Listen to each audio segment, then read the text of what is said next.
we need to emphasize that all the sightings were done in the area where white sharks are distributed, but Gustavo was able to track animals from land using a telelight. So it's a very particular area and a window of opportunity to study this species in the area. And for Mexico, it's an important issue because we have had to review some permits or asking for permits to do seismic exploration in Mexican waters. So there is a problem with big whales and seismic exploration, but we don't know really much about the distribution of this species and the behavior. So we need to have a further insight into the behavior of big whales to be prepared to have these mitigation plans if we are going to allow this kind of exploration in Mexican water. Gustavo is presenting a poster that I think, and I hope John is going to be interested because we want your collaboration. And Gustavo was even able to detect this feeding event from squid. And he's going to kill me if I not say that he was able to obtain some video clips that I'm sure he's going to be presenting aside the poster. More than dairy. So it's a huge number and a representation that is a window of opportunity to study this species. Well, the fauna of pinnipeds in Mexico is restricted to California sea lions, Guadalupe fur seals, Pacific harbor seals, and northern elephant seals.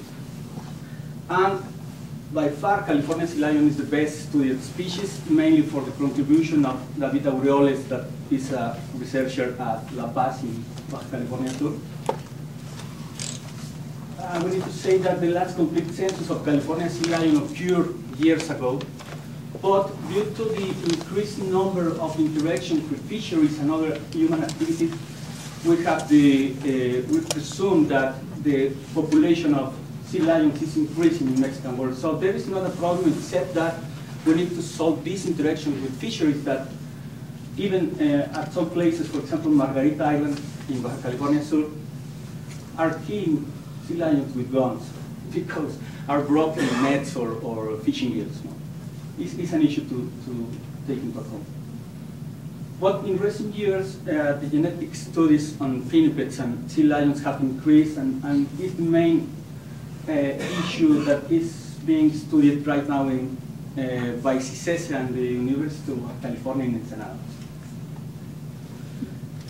Talking about the studies of cetaceans in this area, again, because it's a very populated area and there are not a lot of universities or institutions there, we have not systematic surveys in the area except for some NOAA surveys that Jay explained before, and some surveys that have been done during the Calicoffee studies and the Mexican Net of Research, and some other years ago by the National University. But in fact, we have not systematic studies. And the few that we got are from coastal populations, and mainly done by students doing a thesis that really do not continue with the effort.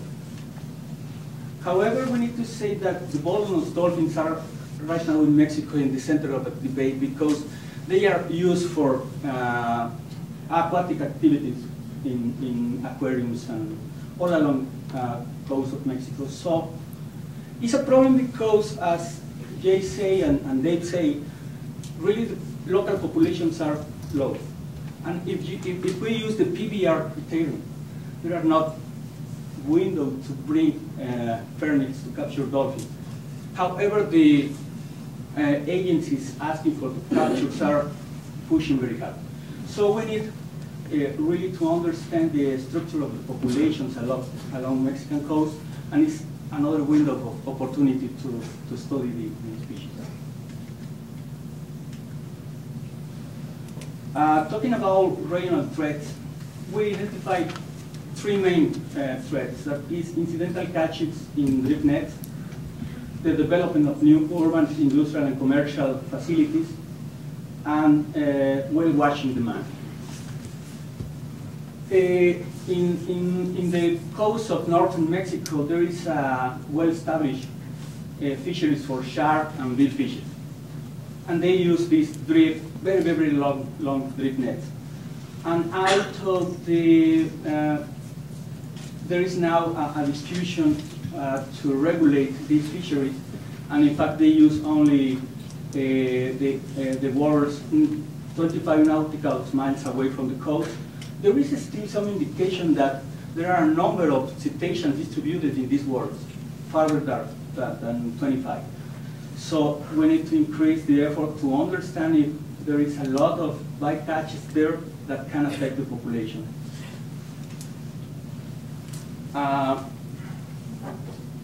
In recent years, and I think at the start of 2009 or late 2008, a regasification station settled here started operations to regasificate gas coming from Asia, I think, that is distributed to US.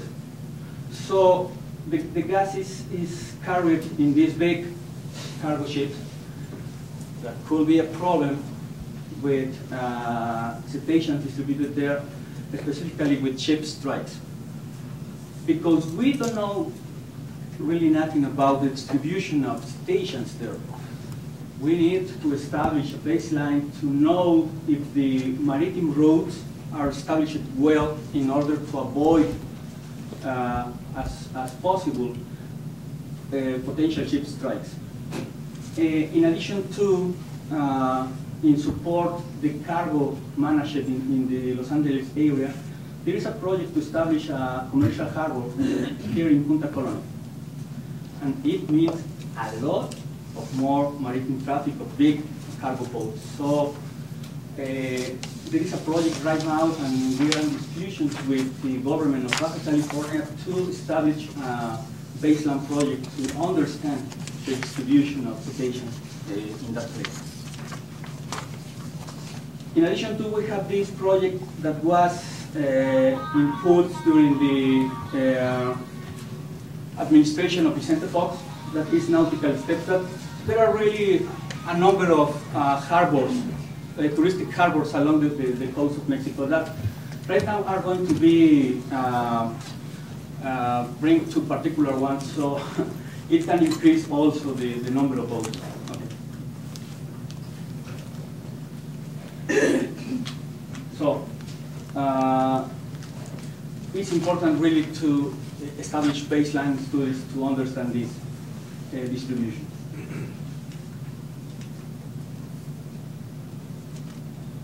Now fast about vaquita. Vaquita is the most endangered odontosid with the most restricted distribution and abundance, that around 200 individuals.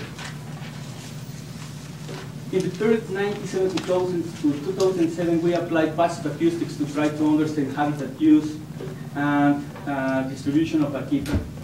And in this time series here, we show that the encounter rate have a decreasing trend, which is showing that vaquita population was decreasing in that period.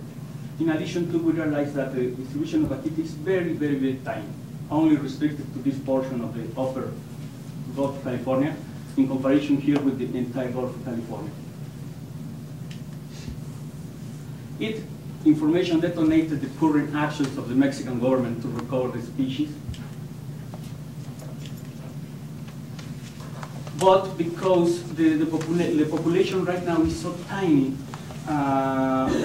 we need to find alternative methodologies to keep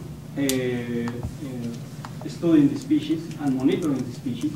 And in 2008, we made this cooperative survey between NOAA and INE. And we came with this design to deploy acoustic equipment, autonomous ones. We selected the seapod as the best option.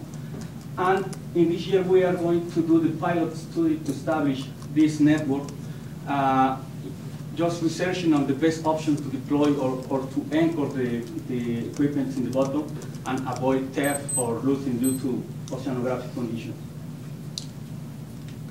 And finally, I here just, and please don't laugh, showing the growth all along Mexico with capabilities to study marine mammals in Mexico. There are very few, but I think there are a lot of opportunities to cooperate with these groups that are very, very aware to obtain funds and cooperation.